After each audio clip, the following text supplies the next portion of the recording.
नमस्कार दोस्तों, मैं हूं सुनील और आप देख रहे हैं बहुजन मीडिया। दोस्तों, गोदी मीडिया के भी दिन अब पूरे होते दिख रहे हैं। वह मीडिया जो पिछले 10 सालों से खबरों के नाम पे केवल हिंदू मुस्लिम करते आ रहा है। चित्रा त्रिपाठी के बाद अब अंजना ओम कश्यप को भी जेल जाना पड़ सकता है। उत्तर प्रदेश लखनऊ की एक जिला कोर्ट ने एक अहम फैसला लेते हुए आज तक के एंकर अंजना ओम कश्यप के खिलाफ शिकायत दर्ज करने का आदेश दे दिया है। यह आदेश अंजना ओम कश्यप के शो ब्लैक एंड व्हाइट के उस एपिसोड जिसका शीर्षक था भारत विभाजन का मकसद पूरा क्यों नहीं हुआ, जो कि 14 सितंबर 2025 को प्रसारित किया गया था, जिसके बाद से देश भर में विवाद खड़ा हो गया। कोर्ट द्वारा लिया गया यह फैसला अपने आप में देश में यह पहला मामला है जो कि किसी बड़े पत्रकार के खिलाफ कोर्ट ने खुद पुलिस को शिकायत दर्ज करने का आदेश दिया है।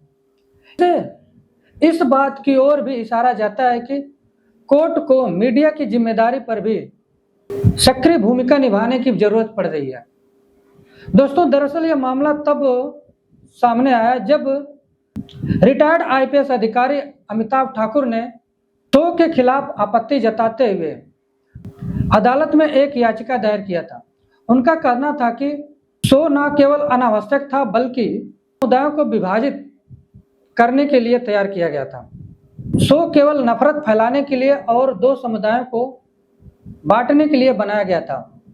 आज की मीडिया का काम समाज को जोड़ने के बजाय समाज को तोड़ना रह गया है, जो कि राष्ट्रीय एकता के खिलाफ है। उन्होंने अपनी याचिका में कहा कि अंजना ओम कश्यप का शो बेहद जहरीला, खतरनाक और विभाजित करने वाला है।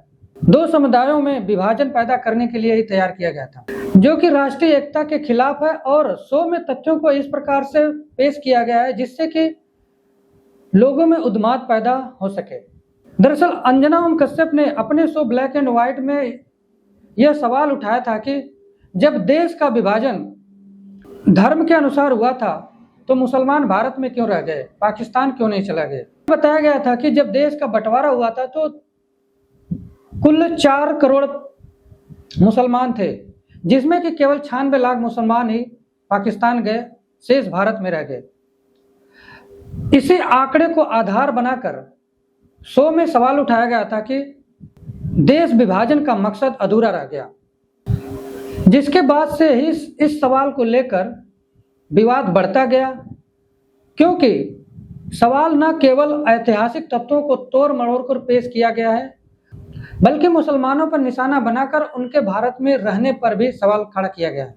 अमिताभ ठाकुर ने सवाल उठाया है कि क्या किसी पत्रकार को यह हक है कि वह किसी समुदाय पर इस प्रकार से सवाल खड़ा कर सके जिससे कि उसके राष्ट्रभक्ति और नागरिकता पर सवाल खड़ा हो सके।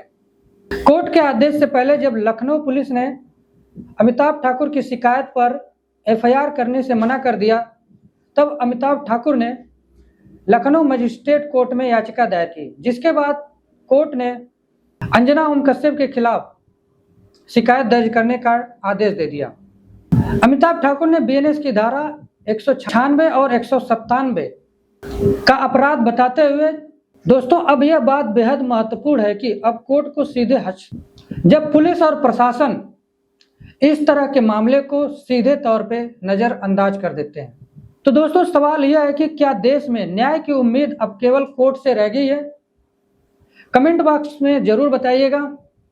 यदि आपने चैनल को अभी तक सब्सक्राइब नहीं किया है तो सब्सक्राइब कर लीजिए और बेल आइकन को ऑन कर लीजिए, जिससे कि वीडियो का नोटिफिकेशन आपको मिलता रहे।